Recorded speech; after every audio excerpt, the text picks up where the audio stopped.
que sejam válidos, mas que não produzem efeitos. Não foi bem propriamente este o caso. Eu penso que o Tribunal adotou a figura da ineficácia porque, se fosse pela lógica da nulidade, teria consequências difíceis de explicar. Primeiro, há que definir qual a incidência da declaração de invalidade, se ela incide sobre a candidatura ou sobre o Congresso todo. E para anular o Congresso todo, ele tinha que viciar o Congresso todo. E parece que isso aconteceu. Porque ele pegou até nos efeitos, é isso que aconteceu. Aqui no acórdão, doutor Leandro, é bem claro a dizer que vão adotar pela figura de nulidade, porque a nulidade é declarada oficiosamente a todo o tempo. Sim. E para todos os efeitos. Não é bem isto que está na parte da decisão, pronto, segundo que é-me dado a ver. Esse vício foi levantado, mas na parte decisória invoca-se especificamente a ineficácia, porque me parece que foi uma estratégia de técnica jurídica para evitar os impasses, quer da anulabilidade, quer da nulidade. Parece-me que foi isso. Pronto. Isso claramente são os tais elementos mais jurídicos em torno disso. O que é certo é que, indo pela ideia da ineficácia, consegue afastar a ideia da permanência dos efeitos do Congresso, que ele tenha que ser repetido, que tenha que ser convocado um novo Congresso e a linguagem, pelo menos adotada a nível do acórdão. A ineficácia não responde à expectativa que está no acórdão, porque se olharmos, a UNITA ficou 2 anos sem Presidente da República, do ponto de vista legal. Sem Presidente do partido, do ponto de vista legal. Mas a nulidade implicava um conjunto de consequências a nível dos atos praticados depois a nível do partido político, implicava um conjunto de consequências, aquilo que eu disse, mesmo a própria nulidade em si não devia comportar-se apenas ao ato em concreto da eleição, devia quando muito afetar o Congresso todo para invalidar o Congresso todo. Essa é que é a questão. Mas isso que aconteceu. Não, veja. É que só dizer, eu sinto, é a minha impressão, pronto, podemos discutir tecnicamente isso, que a lógica da ineficácia foi apenas um mecanismo jurídico para evitar a discussão em torno, primeiro, dos requisitos da nulidade. E é preciso discutir os requisitos da nulidade, porque a nulidade é medida nesses casos excepcional e ela tem que ser prevista por lei de forma direta. Isso era para evitar esse tipo de consequências. A anulabilidade tem um problema do prazo. Também escapou-se isso. Então, e como as consequências jurídicas dessa falta de apresentação da candidatura dentro do tempo não estão objetivamente clarificadas na lei, o que o Tribunal fez foi olhar para o preenchimento dos requisitos dos candidatos a nível do percurso do processo eleitoral e, não estando preenchido, alegou que não cumpriu com esses requisitos e então de alguma forma considera, como se diz, ineficaz, mas a figura jurídica adequada com base nos argumentos que segue toda a linha da argumentação devia ter sido uma dessas duas, mas isso criaria o desconforto das consequências da nulidade ou da anulabilidade. Então o Tribunal pensa que de alguma forma, e tentando de alguma forma evitar o impacto jurídico sobre um processo que é estritamente político, foi por essa lógica da ineficácia, considera sem efeito, como quem diz, de alguma forma com o discurso aberto, se fizer um novo Congresso,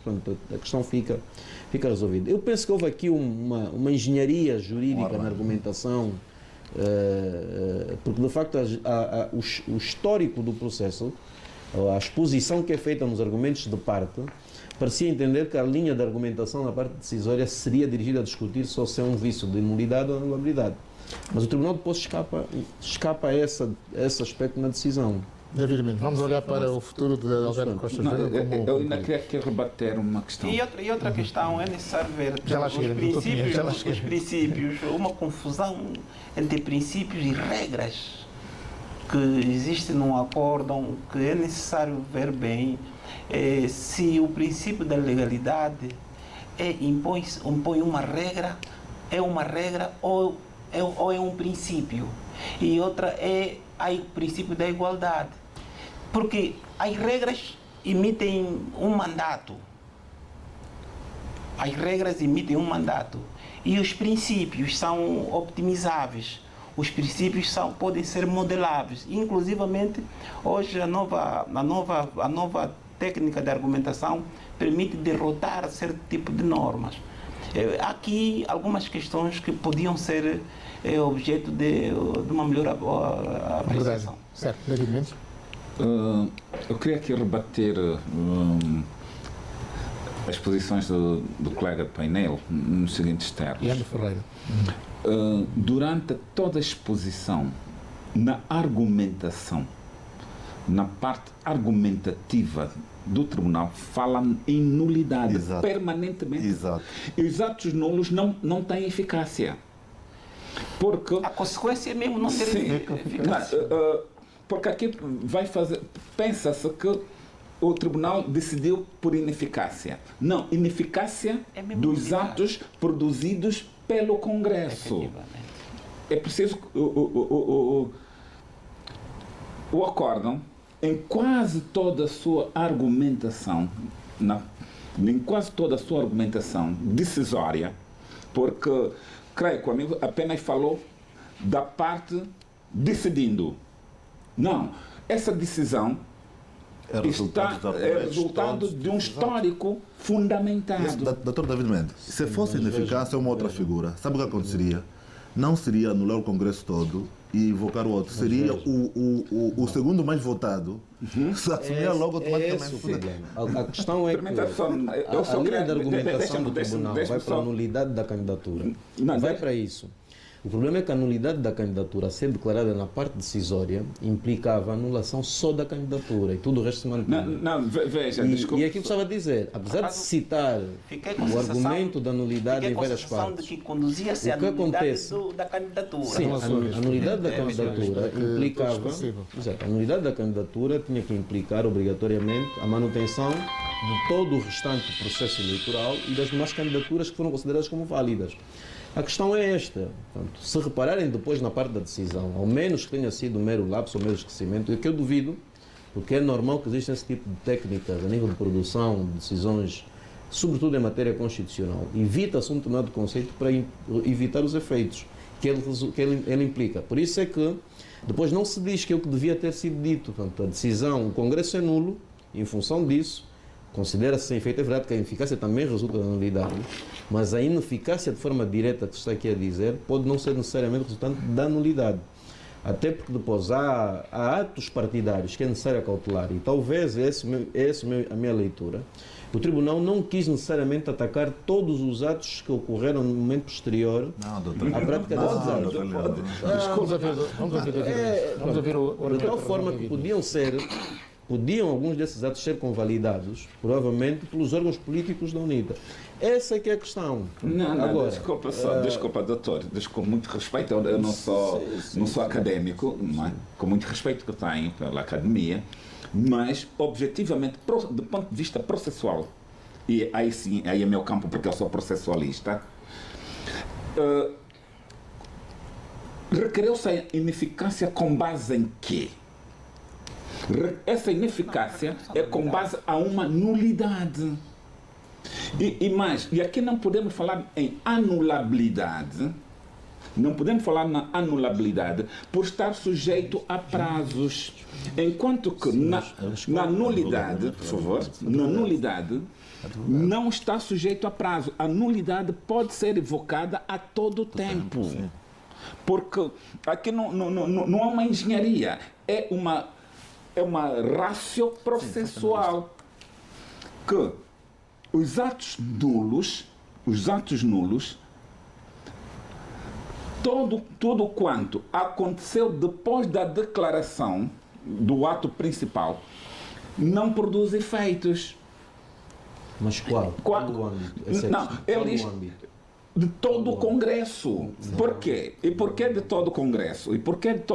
Por isso é que vamos na parte expositória e fundamentação. A decisão é a anulação do 13º Congresso. Isto Porque- significa duas que todo o candidaturas. processo Não. conducente ao As terceiro candidaturas. Congresso é nulo sem efeito. Porque onde é. Duas candidaturas. Deixa-me A só. nulidade Não, deixa-me só. implicava a nulidade da candidatura. Aliás, isso até era dito nos últimos parágrafos, antes da parte da decisão. Posso aqui Havendo a argumentar mais. nulidade da candidatura, está isso dito.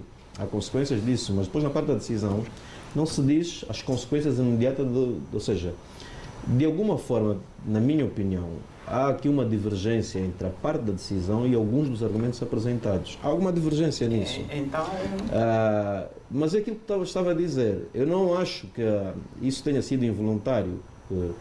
algumas vezes na redação das decisões há esse cuidado de evitar, primeiro, a linguagem seja bruta e, segundo, que as consequências da decisão sejam necessariamente as mais desastrosas possíveis para os se nós formos para esse caminho, deixa abertura de, primeiro, não anular o Congresso, segundo, analisarmos todos esses, porque não podemos estar nessa linguagem bastante abstrata, porque a UNITA o que vai fazer, já que vocês não invocaram nulidade aqui, porque a única figura jurídica que nós conhecemos quanto para um vício que anula todo vício na totalidade é nulidade.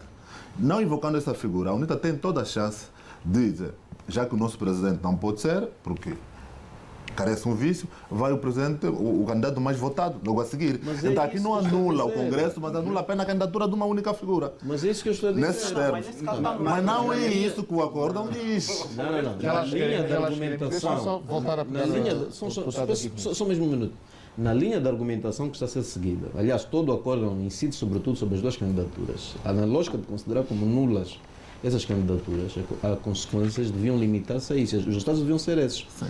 Se, entretanto, formos à parte da decisão, ela depois anula todo o Congresso, sobretudo por causa dos resultados eleitorais que têm sido vencedores. Quem o presidente Adalberto nomeou durante esse tempo todo também vai já de ser secretário. Eu não estou a dizer que as consequências que se mantenham daqui que saiam daqui para frente determinem de alguma forma o aproveitamento do Congresso ou da eleição do Adalberto Costa Júnior. O que eu estou a dizer é que houve esse cuidado do Tribunal, provavelmente por arranjo na sua técnica de redação do acórdão, para evitar o uso na parte da decisória de alguma dessas duas figuras que seriam muito discutíveis, quer a nulidade pelos seus requisitos na fundamentação, quer a anulabilidade pelas consequências que deveria implicar.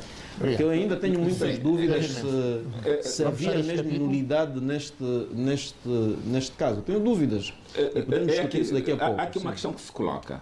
Diz outra, dá provimento ao pedido. Qual foi o pedido? É a nulidade do Congresso. Sim. Os requerentes pedem nulidade do Congresso. Provimento ao pedido. Então, quando... Porque, David Mendes, é só para... O doutor anda nessas lides, é só para dizer que se o pedido for diferente com a decisão, o tribunal podia incorrer numa nulidade de decidir mais do que foi pedido. Exato. Tá vendo? Esta é a gravidade do problema. Dar provimento ao pedido. Efetivamente. Portanto, foi dado provimento ao pedido, significa mesmo que foi anulado o 13º Congresso. Agora, há uma chance que eu vejo nisto, é o facto de o requerido invocar também a ilegitimidade e a incapacidade dos requerentes. Não sei se lembra essa parte. Mas o tribunal também responde. Já respondeu. Mas, doutor Capaco, a questão da ilegitimidade, o tribunal respondeu, mas eu digo mais. Os partidos políticos, apesar de serem organizações de direito privado, mas são organizações instrumentais para a conformação da vontade geral, para a representação política. Sim. Portanto, até mesmo uma pessoa que não terá, qualquer cidadão angolano, penso que tem legitimidade para impugnar qualquer congresso. Porque os partidos políticos, primeiro, sobrevivem do dinheiro dos contribuintes, que somos todos nós. Nos partidos políticos votamos todos, não votam só os militantes do partido. A partir dali eu entendo até que qualquer cidadão angolano pode impugnar um congresso. Sim, quer dizer, esse problema da legitimidade para mim não se resolve. Vejam o que diz o acórdão. Contrariando aquilo que estavam um pouco a dizer. Na parte do relatório, logo no início, diz que os requerentes vêm impugnar a candidatura do Adalberto da Costa Júnior ao cargo de presidente. Tudo que apoiavam tem tudo mais. Só um instante, doutor. Depois, na parte das conclusões, porque as alegações e as suas conclusões definem o âmbito do recurso. Nas conclusões, diz o Tribunal, os requerentes terminam as suas alegações solicitando que seja declarada nula a candidatura do Adalberto da Costa Júnior a presidente da UNITA, o que é compatível com o argumento que eles apresentam de que apoiam o segundo candidato. Ou seja, eu penso que no sentimento... Não, mas a petição inicial, doutor Leandro... Eu penso que no sentimento dos requerentes... é mesmo no sentido da nulidade do Congresso. Não, veja, doutor, eu tenho que me basear no relatório, não é? O relatório da decisão diz isso. E os requerentes pedem a nulidade da candidatura. E, nesse sentido, é compatível com a ideia de que eles querem queriam apoiar o segundo concorrente. Então, se pede a nulidade da candidatura, a decisão devia ser a nulidade da candidatura com as consequências. Quando eu digo que o Tribunal, de alguma forma, compreendendo também as características do Partido UNITA, as implicações da sua liderança, ganhou as eleições e tudo o resto, provavelmente os efeitos que isso podia implicar, nós podemos discutir se isso é válido, esse procedimento. Exato. Mas parece que o Tribunal pensou nessa... O Tribunal Constitucional é claro. Anulou o Congresso. Anulou o Congresso. Adalberto Costa Júnior. Essa aqui Vamos avançar, David Mendes. é uma ação muito simples, né? Os requerentes sustentam o processo de candidatura. Isso está logo na primeira página. Os requerentes sustentam que o processo de candidatura de Adalberto Costa Júnior, que permitiu a sua eleição ao presidente do partido, foi viciado. O processo. Então, se o processo está viciado, né, todo o processo cai. Mas, doutor David Mendes, o tribunal pode habilitar-se a conhecer da nulidade de ofício. De ofício. Não se limita ao pedido formulado pelas partes. Sim. Bom, mas agora qual é a saída para Adalberto Costa Júnior? É vicioso. David Mendes, qual é a saída? Legalmente tem direito a recurso. É um direito legal. Mas também... É mais fácil recorrer ou apresentar-se... Essa decisão foi tomada em plenário. E o que significa que o recurso não terá provimento do ponto de vista de sustentação. Porque o tribunal não... E mais, que tipo de recursos teríamos aqui? De uma decisão de um plenário. Não é um recurso ordinário. Seria um recurso extraordinário. Por quê? Não necessariamente. Sim, porque... A experiência do Tribunal, sobretudo nos processos de FNLA, por exemplo, nos acórdãos 109, 110, depois também nos próprios acórdãos agora do Prajá, é de que esses recursos são admissíveis. O Tribunal variou porque a lei do processo, no artigo 3º, não é clara em relação à espécie de recurso. Isso não foi uma das reclamações que nós fizemos na altura, quando se começou a rever a lei do processo. Devia haver lá uma espécie concreta. Mas umas vezes foi-se adotando a figura da apelação, porque era o recurso mais compatível com a ideia da recorribilidade. Mas a apelação se apela a quem? A uma instância superior. Não se apela para a mesma instância. Não, nesse caso é a mesma instância. Porque não há... Pronto, doutor, isso... Falo com conhecimento de causa, pelo tempo que trabalhei na instituição e os juízes preocuparam-se porque as partes reclamavam com justiça com o facto de deverem ter direito à dupla jurisdição e reapreciação da decisão, que é um direito fundamental. Isso decorre da própria Constituição. E como o Tribunal aprecia a primeira instância, foi admitido nesses episódios que estou a relatar, não são só estes, há mais episódios no Tribunal Constitucional de reapreciação de decisões do plenário. Mas, doutor Leandro, agora, isso... do meu modo de ver, eu coincido com a sua apreciação, porque entendo que um recurso nessas circunstâncias seria meramente dilatório. É dilatório. Eu disse isso no início. Sim, eu pessoalmente acho que a UNITA devia encontrar um pedido de declaração. Eu acho que é inútil também. Pessoalmente acho que em termos de estratégia política vai perder-se tempo. A declaração é mais no domínio de como é que vai se fazer a transição da atual direção para a direção à luz dos estatutos de 2015. Porque isso é uma primeira experiência. Eu não sei se isso é tão pacífico assim, que venha, quer dizer, isso é tão pacífico no modo de operacionalizar essa questão. Mas, na minha opinião, acho porque as decisões dos tribunais de primeira instância são fáceis de executar, porque o próprio tribunal executa. As decisões do Tribunal Constitucional são de difícil execução, porque depende muito da vontade das partes. Não. São de cumprimento obrigatório. Sim, as decisões dos tribunais são de obrigatório cumprimento, mas a sua execução, sim, a forma de execução, porque agora não estou a ver como é que o atual presidente da UNITA chama o anterior presidente a dizer, olha, estão aqui as partes. Mas tem que haver algum órgão.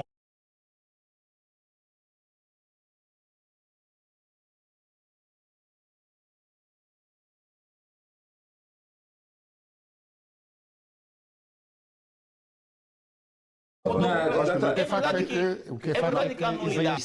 Mas eu depende do Tribunal Constitucional, depende internamente do documento obrigatório. obrigatório. De São Acuva é incontornável. Mas também quem vai E fiscalizar. qual é a sua expectativa em relação ao regresso da vida política ativa de Isaías Samacuva? Eu tenho uma que eu gostava de colocar nesse não fuja problema. essa questão, é muito eu vou responder a essa. Eu, antes de ir para aí, eu gostava de colocar um problema que eu sinto que existe no acórdão, ainda ligado ao problema da candidatura. Eu tinha a expectativa que o Tribunal fizesse um pronunciamento sobre a validade destas disposições que constavam do regulamento eleitoral, dos estatutos da UNITA, do ponto de vista constitucional. Porque estas disposições, matéria eleitoral, regulamentos internos, estatutos, têm natureza normativa e podem merecer juízos de constitucionalidade. E o que é que eu tinha expectativa? É que, na verdade, quando a lei ou o regulamento eleitoral estabelecia a condição de prévia cessação do vínculo com a nacionalidade portuguesa, portanto, que pudesse discutir se esta inelegibilidade estava compatível com a Constituição. Está compatível. Pronto, não acabei de dar a minha opinião. E com os estatutos, com a Constituição e com os estatutos da UNITA. Deixa-me dar a minha opinião sobre isso. A questão é que a Constituição, artigos 50, 51, 52, portanto, os artigos que regulam a matéria da organização política, estabelecem de forma direta, penso que é o número 352, estabelecem de forma direta que as inelegibilidades só são as previstas na Constituição. Sim. E estas previstas na Constituição devem ser apenas respaldadas em lei na base de princípios da proporcionalidade, da necessidade, da justificação. Mas, doutor, o acórdão do Tribunal Constitucional faz descrição dos momentos que antecederam a organização do Congresso. Faz essa descrição.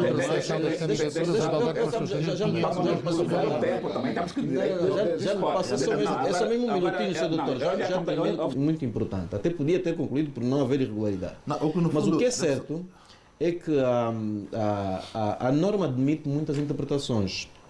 Porque quando se fala da liderança dos partidos políticos por pessoas que tenham apenas a nacionalidade angolana, a lei não diz, os partidos políticos não diz o momento em que tem que cessar qualquer outro vínculo, se é no momento eleitoral ou se pode ser, por exemplo, antes da tomada de posse, mas depois de eleito.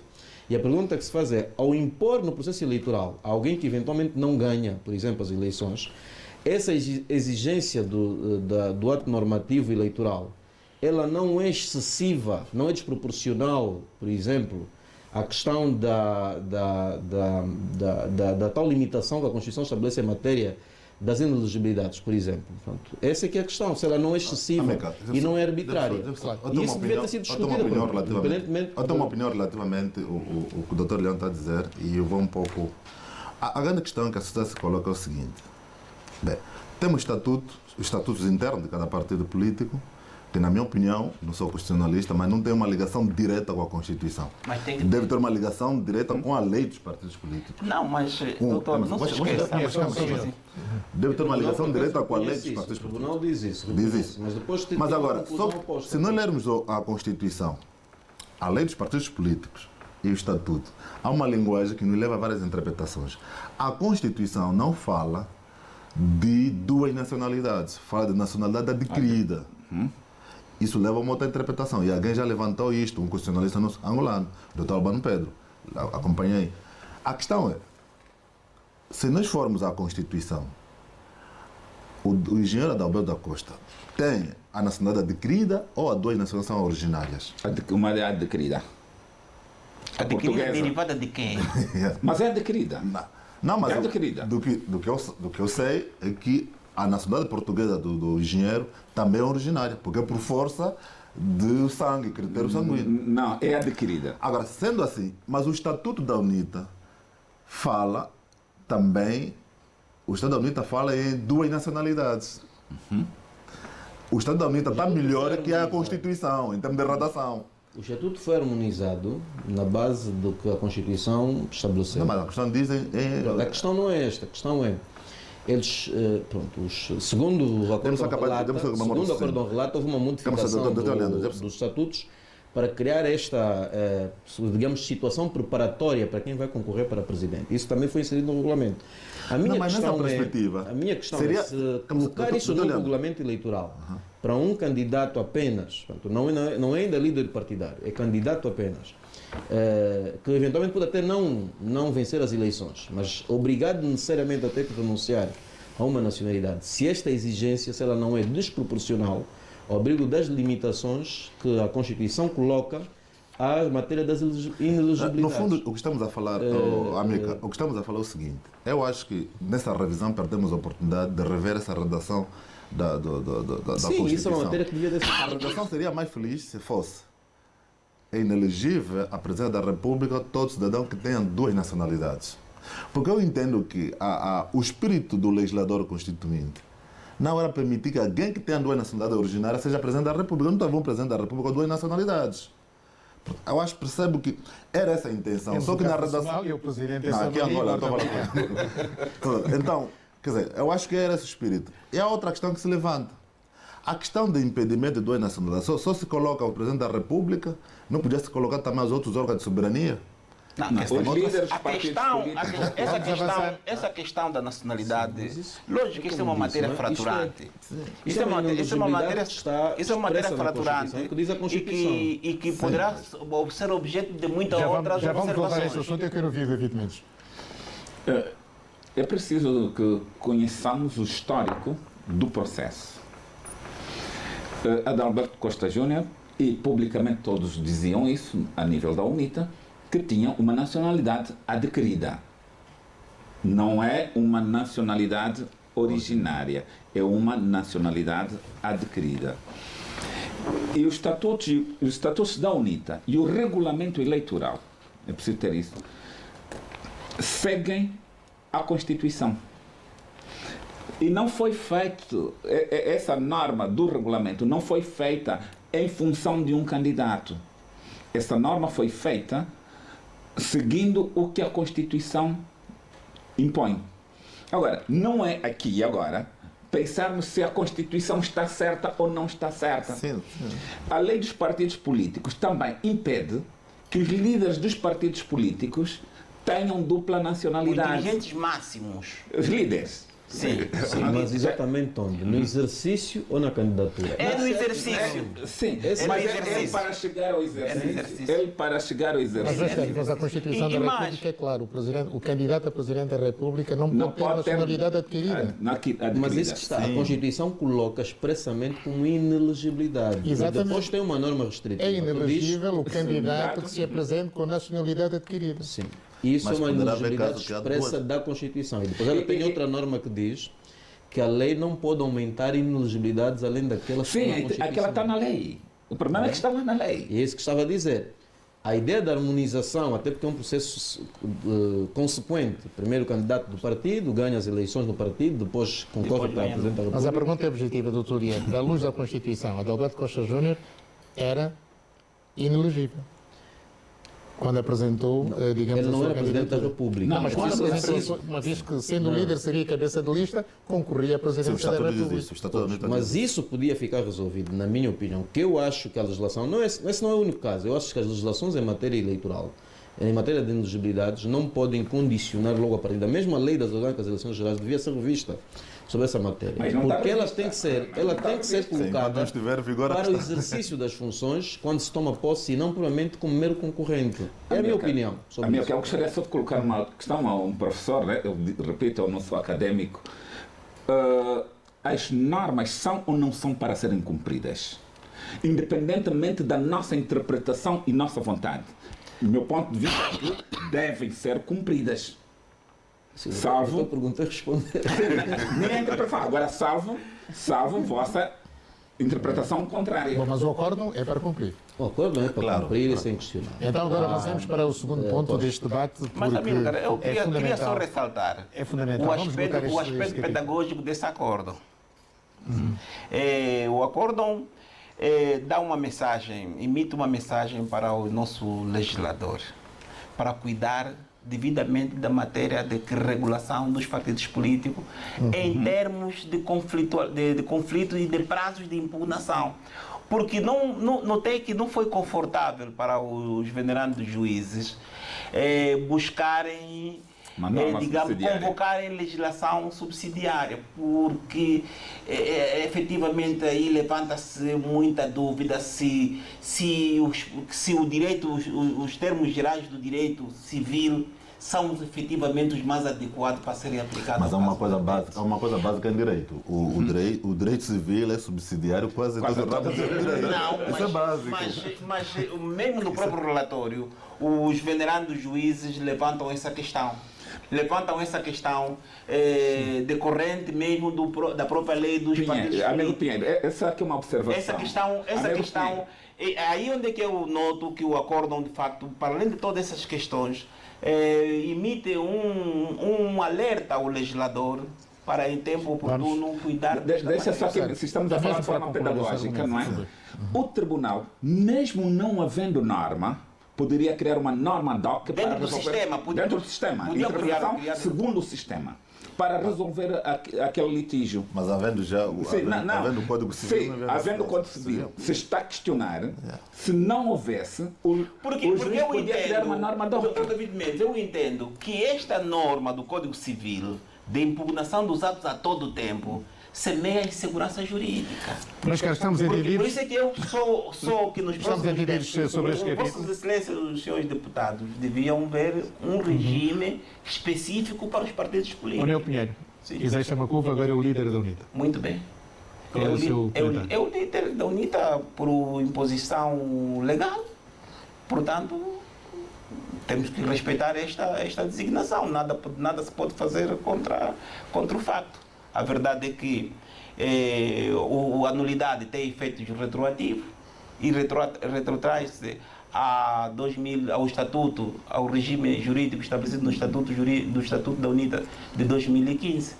Portanto, aí nada mais podemos fazer que a compreensão da atual direção de acelerar a transição do poder para o novo presidente, para regularizar toda essa situação que o partido hoje vive. Evelyn Capato? De facto, eu estou aqui a imaginar, no lugar do doutor Isaías Samacuva, se calhar não se imaginava voltar à elite política, mas agora, por força do acordo, tem que voltar. E eu acredito que a preocupação maior do doutor Samacuva será imediatamente convocar um novo congresso. Mas, doutor Capaco, há outras situações em que há vazios na anterior direção. Raul Danda, por exemplo. Sim. E isso vai ser preenchido. Internamente haverá mecanismo para ele preencher isso. Sim. Mas internamente a UNITA tem capacidade para poder fazer isto. Agora, eu acredito que, não sei se o doutor Samacuva vai ficar mais de 6 meses lá no poder, vai ter que convocar as eleições, até porque 2022 temos as eleições gerais, tem que definir essa. A questão é que o Estatuto da UNITA de 2015 não permite a realização de um congresso extraordinário. Exatamente. Essa é outra questão. Essa é outra questão que o tribunal vai ter que servir, talvez. Anulado o congresso. Tem que se convocar um congresso ordinário. Eu ia responder. Um congresso ordinário. Há outro problema que se coloca depois do regresso, e eu já li algumas coisinhas pelas redes sociais. De facto, parece que também a relação não é muito boa. Isso é especulação, mas pronto, lemos. Mas, doutor, isso já não é uma questão de sentimento de relações boas. Isso é uma questão Não, mas a questão que se coloca é que nós de facto, temos que ver essa dimensão das coisas. Do ponto de vista legal, está dito, o doutor Samacuva tem que voltar, obrigatório. Ainda que ele não queira, mas tem que voltar e tomar a liderança da UNITA. Depois, a nível interno... Não é bem assim que não queira, porque a questão é que é assim, para uma pessoa assumir um cargo, ilustre colega, tem que ter o princípio da voluntariedade. Porque se não quer... Aqui já não será voluntariedade, aqui será por força da lei do acordo. Não, mas também pode dizer que não está disponível. Não pode, porque o vice-presidente já não existe, é falecido. É concluído, David Mendes? Samacuva, presidente da UNITA. Não, precisamos ter presente o seguinte: a anulação total do Congresso, está anulado. Samacuva vai tomar a direção do partido, todos os órgãos anteriores, a comissão política, todos os órgãos anteriores, incluindo aqueles delegados ou secretários provinciais que foram nomeados por Adalberto, deixam de o ser. É preciso que o presidente Samacuva valide, quer dizer que faça um novo ato de nomeação. Todos os atos, salvo aqueles, e é preciso também aqui termos presente, salvo aqueles atos que envolvam direitos de terceiros de boa-fé, esses têm que ser salvaguardados. Mas uma questão que me ocorreu agora. Será que, evocando a figura nulidade, tendo em conta de que o candidato, na altura, o engenheiro Adalberto, terá jogado de má fé, a pergunta é, há idoneidade para voltar a candidatar-se no Congresso, novo Congresso? Quer dizer, e ali, se calhar, até, aos poucos, vamos dar razão ao doutor Eliano. Estamos na área dos direitos fundamentais. Eu acho que o conceito de má fé, que algumas vezes se vê pelo acórdão, parece-me ser pesado demais. Mas é isto que está no acórdão. Quer dizer, ele ajuda de má fé, porque ele sabia o que o Estatuto diz. Mas isso foi o acolhimento dos argumentos dos requerentes. E mais, o mais grave... Eu pessoalmente não me parece que seja justificado. Mas, doutor Leandro, eu vou concorrer para a liderança. Eu vou concorrer para a liderança de um partido. Eu conheço os estatutos. É proibido que quem tiver 2 nacionalidades.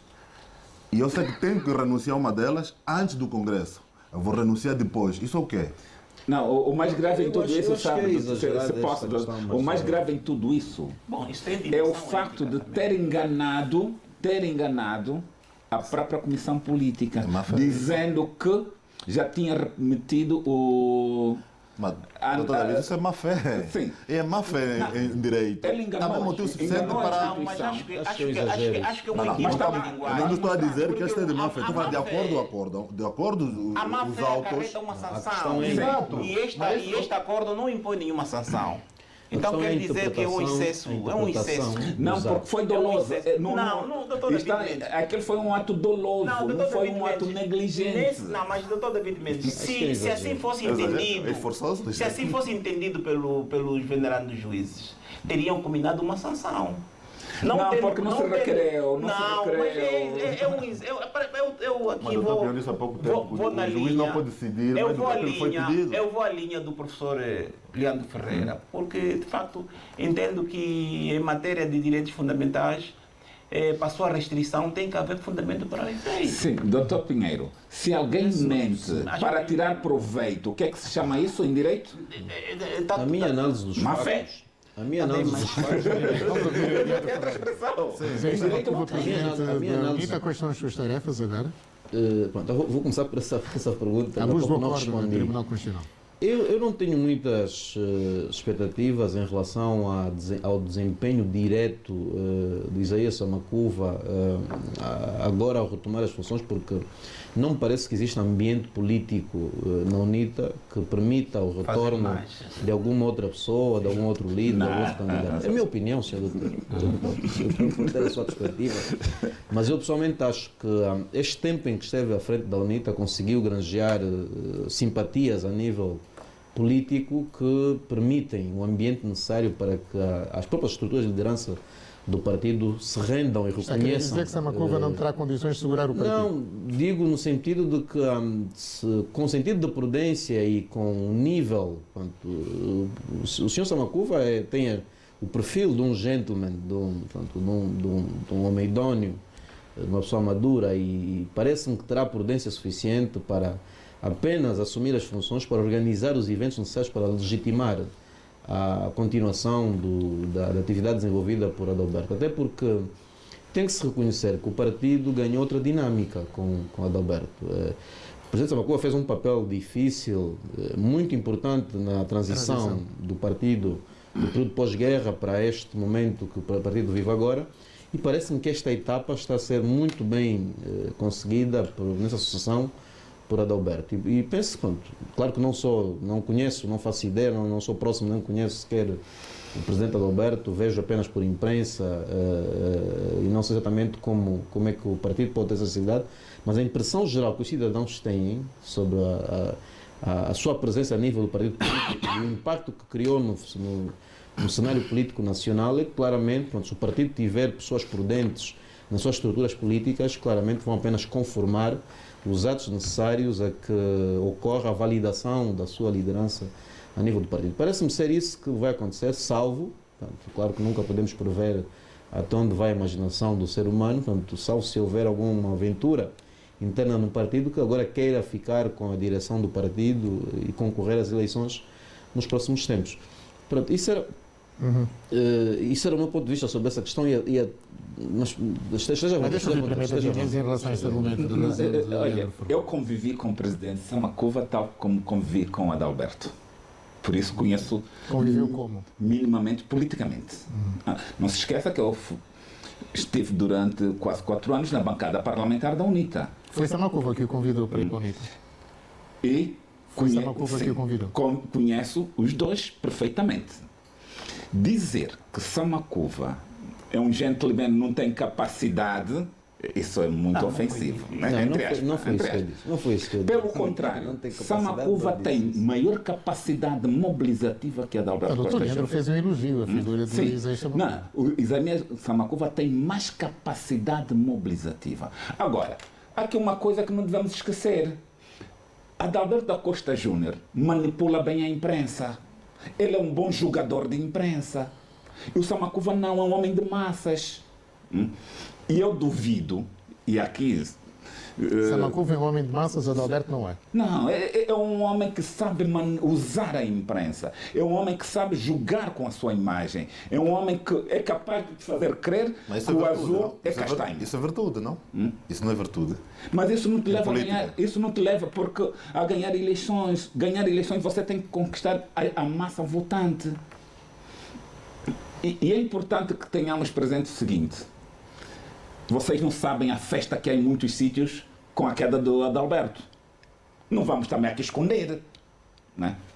A festa em muitos círculos com a queda do Adalberto.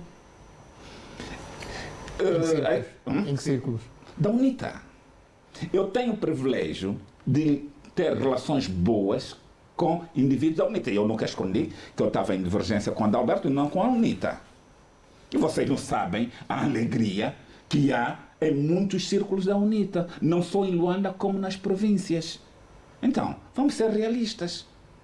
Porque se pretendeu durante muito tempo, pelo silêncio do Samakuva, e veja a inteligência do mais velho.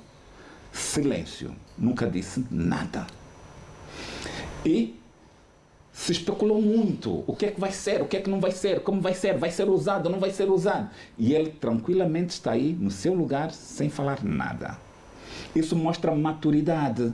Ele não age sobre emoção. Então, não é correto se pensar que se o Samakuva regressa, a UNITA acaba. Isso é um erro. Estamos a um ano das eleições, Manuel Pinheiro, futuro da UNITA. Bom, eu não posso prever o futuro de um partido no qual não milito. Eu não pertenço a esse partido, embora respeite todos os partidos. Eu sou militante do MPLA e não posso fazer intromissões na vida partidária de um outro partido, por uma questão de ética partidária. Desejo que eles consigam resolver o problema que têm e venham a participar no processo eleitoral. Mas Samakuva, portanto, à luz da nossa política, representa a integridade moral na sociedade e também dentro da própria UNITA. Os desafios de Samakuva nos próximos tempos são difíceis? Eu acho que não consigo antever porque desconheço a vida interna da UNITA. Mas qual deverá ser, na sua opinião, o futuro de Adalberto Costa Júnior? Concorre antevejo mais uma futura liderança da UNITA? Antevejo mais uma possibilidade dele voltar a candidatar-se. Voltar a candidatar-se? Acho que ele... E teria possibilidades de voltar a ganhar? Isto só há de incumbir aos delegados deste partido, que eu respeito, ser um partido da nossa situação. É o seguinte, eu não sei porque estamos a dar tanta volta. O assunto é tão claro. O acordo não diz nada relativamente ao impedimento do candidato Adalberto voltar a concorrer. Não diz nada sobre Ninguém isso. Disse isso também. Não diz nada sobre isso. E olhando para Adalberto, a sede que ele tem para chegar ao poder, e até porque agora tem um desafio com a Frente Patriótica, isso é possível ele para liderar. Aliás, o acordo não é muito claro, não impõe qualquer restrição. E atenção, por direito, nunca podem levantar nenhuma matéria mais sobre isto, sobre Adalberto. Significa que o João Adalberto, nesse momento, e o que vai acontecer é muito mais provável, o doutor Isaías Samakuva vai convocar as eleições, o Congresso, e ele vai ter que concorrer. Quer dizer, não há dúvida sobre isto, e tem vontade para o efeito. Vai concorrer, e eu faço das minhas as palavras do Ismael Mateus, e se ele concorrer, com certeza que ele vai ter muita votação, porque é só olhar para as redes sociais. O quanto ele tem popularidade. Mas são determinados as redes sociais neste Não, mas são sondagens que nós fazemos, as redes sociais, as viagens que ele faz. Eu não acredito que se ele voltasse a se candidatar, ele perca o Congresso na UNITA. Se não for com Samacuva. Com Samacuva ele perde. E mais, é preciso que saiba o seguinte, já não pode se candidatar. Não pode, estatutariamente está impedido, não.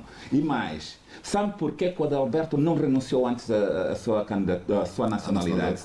Porque estava à espera que o presidente Samacuva dissesse que não concorreria. Se Samacuva dissesse que haveria de concorrer, ele não renunciaria à nacionalidade. Isso é uma coisa que ninguém quer falar. Está lá dentro, não podemos duvidar disso. Isso é uma coisa que ninguém quer falar. Né? Não acha anormal uma pessoa que conhece as irregularidades, as regras de concorrer à liderança, conhecedor das regras, só na véspera do Congresso, acho a 21 de setembro, se a memória não me atraiçoa, é que fez o requerimento de renúncia de nacionalidade. É porque estava à espera que o presidente Samacuva dissesse que não haveria de concorrer. Porque tinha consciência que, com o presidente Samacuva, ele perderia. Ian Ferreira? Eu sobre isso já emiti a minha opinião. Também já disse aqui neste órgão. É fundamentalmente em relação aos prazos e o período em que Adalberto Costa Júnior decidiu, digamos, apresentar-se como candidato para líder da UNITA. Ele tinha, digamos, uma margem muito curta, porque tendo as duas nacionalidades, tinha que renunciar a uma, e fê-la, portanto, muito próximo do período. E é como dizia, a própria linguagem do acórdão parece ter sido pesada, até mesmo por, em algum momento, ter absorvido aquele que eram os argumentos dos recorrentes. Eu, pessoalmente, penso que o que se discutiu foi, sobretudo, se a mera comunicação de renúncia já tinha a validade como ato de cessação de uma nacionalidade, ou pelo contrário devia esperar pelo averbamento a nível do registro civil português. Ora, eu penso que essas soluções, essas hipóteses podem conhecer várias interpretações possíveis. É certo que há uma parte do acórdão que refere que primeiro foi manifestada a intenção, mas depois era necessário preencher um formulário que foi feito já depois da apresentação das candidaturas, portanto, no dia 8 de outubro. Parece-me que houve essa dificuldade, mas é como disse, no final de tudo, os concorrentes, a Comissão Eleitoral, portanto, todos anuíram nessa ideia de fazer os ajustamentos necessários ao ponto de permitir que os candidatos todos concorressem, e nenhum dos concorrentes na altura apresentou qualquer impugnação. Portanto, o Congresso foi feito, os resultados foram apresentados, e essa aqui é a parte interessante. Os interessados diretos, que eram os concorrentes, ninguém recorreu disso. E há um aspecto que o voto de vencido cita, que me parece ser muito importante. Mas veja, Sr. Doutor, nesse sentido, eu concordo com o argumento que é apresentado a nível do voto de vencido, da aquisição progressiva dos atos processuais, dos atos eleitorais. E está na lei eleitoral. Não é uma invenção do regulamento eleitoral da UNITA, está na lei orgânica das eleições gerais. Portanto, os atos eleitorais são impugnados por etapas. Quando se passar para os atos seguintes, o que é irregular não pode voltar a ser discutido. Por causa da sumaridade dos atos. Deixa-me dar a minha opinião. Está a ter mais tempo que todos nós. Não pode, está a ter mais tempo que todos nós. Está a conseguir passar justificação do que fala, e a nós é dado um tempozinho e não conseguimos rebater bastante. Tenho a palavra, então, senhor. Não, doutor. Acho que o doutor David Mendes, a nossa indulgência, deixa o doutor, o professor Leandro terminar a sua... Eu também sim, não, mas está muito mais tempo a ele, né? Tem que repartir bem o tempo, tem que repartir bem o tempo. Processual, penalista. Insisto sempre nessa perspectiva, a minha opinião é sempre neutra, não passo mensagem de ninguém, a minha convicção sobre o assunto. Como estava a dizer, esta ideia transmitida a nível do voto vencido tem sentido. É que mesmo que existam algumas dificuldades do ponto de vista, alguns problemas a nível das candidaturas, o facto dos concorrentes diretos não terem apresentado, isso deve necessariamente significar uma aquisição dos atos eleitorais. E o Tribunal passou de cima dessa questão. Portanto, os juízes que votaram em sentido maioritário passaram de cima dessa questão. E eu acho que essa questão é legítima. Se juntar a esta questão àquele outro argumento que dizia há pouco tempo, de se discutir se a exigência da nacionalidade exclusiva deve ser posta no ato de apresentação da candidatura ou deve ser no ato pré-tomada de posse, portanto, depois de eleito, porque não pode assumir as funções, porque ele depois de eleito ainda não é líder partidário. Ele só é líder partidário quando toma posse. Então, este ato de tempo permite-lhe fazer a renúncia de função, da sua nacionalidade e, pronto, e ela seria uma condicionante necessária para o início de funções. Então, se juntarmos esses argumentos, se calhar a posição do Tribunal podia ter sido diferente. Será? Mas, pronto, a maioria do Tribunal votou em sentido inverso, a nós cabe-nos respeitar, pronto, e cumprir as decisões, porque é assim que funciona o Estado de Direito. Brilhante. É assim. Em direito, não há nenhuma corrente que possamos dizer que é a certa. Cada um de nós interpreta a mesma norma, cada um de nós interpreta segundo os interesses que defende. A mesma norma. O requerente, nessa norma, defende de uma maneira. O requerido, sobre a mesma norma, argumenta de maneira oposta. Mas é importante aqui dizer também que os candidatos não aceitaram, está aqui no acórdão, não aceitaram assinar um pacto de não recurso, de não impugnação do ato. Por que é que se estava a exigir um pacto de não impugnação? Porque havia consciência da ilicitude do ato. Porque se não houvesse consciência da ilicitude, qual foi a razão que foi exigida aos concorrentes firmarem um pacto de não impugnação? E se virmos, consta dos autos que a doutora Weba alertou nessa altura que estava-se a violar o regulamento. Os estatutos. O regulamento e os estatutos da UNITA. Alertou. E foi até um voto contra, um voto vencido. E mais, para ter liberdade das pessoas em votar em consciência, ela exigia voto secreto. Mas impuseram o voto aberto. Por quê? Para condicionar a consciência das pessoas. Então, não podemos dizer que as pessoas não sabiam dessa irregularidade. As pessoas sabiam que estavam perante uma irregularidade, um vício que poderia ser levantado a todo o tempo. Sendo conhecedores desse vício, foram por dois caminhos. Impedir, primeiro, que houvesse um voto secreto sobre a matéria e, segundo, a exigência de um pacto de não impugnação. Isaías Samacuva ainda chegou a agendar uma reunião extraordinária para se analisar este processo. Sim. Consta que ele exigiu uma reunião. É nessa reunião que se mente que a Comissão de Ética Eleitoral já tinha a certidão do Adalberto, quando na verdade não tinha nada. Então, há aqui factos que nós não podemos de maneira nenhuma... Acha que o Dr. Rubens Sica se devia pronunciar sobre isso? Eu acho que nessa altura não. Nessa altura cabe às pessoas do top da UNITA, nessa altura, Adalberto Costa Júnior e Samacuva fazerem um pronunciamento.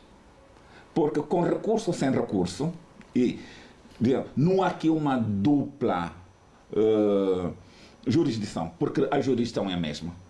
Por isso é que se está a tentar agora o próprio Tribunal Constitucional ter câmaras, para que a decisão da Câmara possa ser suscetível de recurso ao plenário. Não havendo esse órgão superior ao plenário, é um recurso meramente formal, um recurso até dilatório, uma manobra dilatória. Estamos a chegar ao fim do nosso especial de informação, Manuel Pinheiro. Eu acho que a posição do professor Leandro Ferreira até tem razão de ser, porque de facto nos processos eleitorais é necessário que há princípios como o da sumariedade, toda essa experiência de resolução de conflitos e aquela perspectiva pedagógica do alerta ao legislador para cuidar melhor da matéria referente aos partidos políticos. Porque realmente essa nossa conversa aqui pode abrir motivos para outras situações, mas os especialistas na matéria, pena que nós não temos muita revista de especialidade, esse acórdão devia ser objeto de uma reflexão metodomonológica para vermos a irracionalidade que foram o emprego. Não é claro?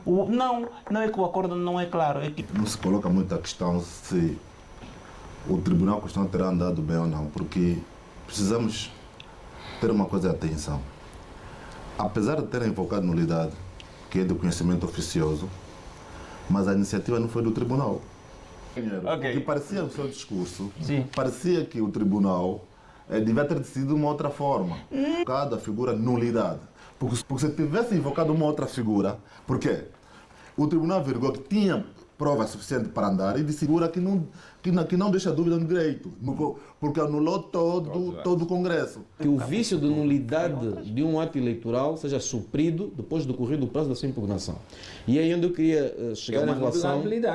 Não é nulidade, doutor. Está lá na lei, escrito mesmo. As nulidades não sejam... Uma nulidade relativa. Estamos aqui a falar... Pronto. A questão é que depois, a lei dos partidos políticos não descreve diretamente o vício de nulidade, em primeiro lugar. E segundo, ela tem a obrigatoriedade de haver prazos para impugnação. E quando a lei devia ter esse prazo indicativo, no mínimo um prazo supletivo, se os regulamentos dos partidos políticos em matéria eleitoral não tivessem esse prazo. E como a lei não tem essa solução, gera essas hipóteses interpretativas. Eu penso que o enveredar para a solução mais difícil e mais sancionatória a uma formação política, parece-me que isso pode ter sido excessivo, com todo o respeito que tenho pelo Tribunal, pela qualidade do acordo, que eu acho que está muito bem produzido, muito bem fundamentado, mas pode ter havido, pronto, uma interpretação que se calhar não era a mais justa, a mais legítima. Neste caso, pronto, os juízes votaram com toda a sua sabedoria, a sua idoneidade, votaram nesse sentido. Mas como disse, pronto, é sempre questionável se a interpretação para o máximo, para o extremo, era mais justificada para este caso, até porque, pronto, penso que o Tribunal devia ter percebido que o problema é, sobretudo, legislativo, tem que se modificar a lei, devia-se trabalhar agora nesse processo em curso de alteração da lei orgânica das eleições gerais, portanto, que deve-se trabalhar no diploma em torno disso, fazer essa indicação na lei dos partidos políticos, também dando indicações mais claras em relação ao problema dos prazos para as impugnações, para evitar episódios dessa natureza. Isso deve ser uma lição para todos nós, para evitar que erros dessa natureza, problemas dessa natureza, voltem a acontecer e um partido com a dimensão que tem a UNITA, portanto, tenha que passar por um impasse político desta dimensão, próximo das eleições, quando era completamente evitável. Pronto, as próprias lideranças do partido parece que até estavam confortáveis com aquilo que tinham sido já os desenvolvimentos dos últimos tempos, tanto é que, como disse, não houve impugnações. E todos devemos de alguma forma entender isso como um sinal de paz interna a nível do partido político e pronto, as estruturas sociais, incluindo públicas, devem ser sensíveis a essa realidade. Não é? Muito obrigado, estamos entendidos. Foi especial informação da TV Zimbo nesta quinta-feira, o dia em que foi publicado o acórdão do Tribunal Constitucional.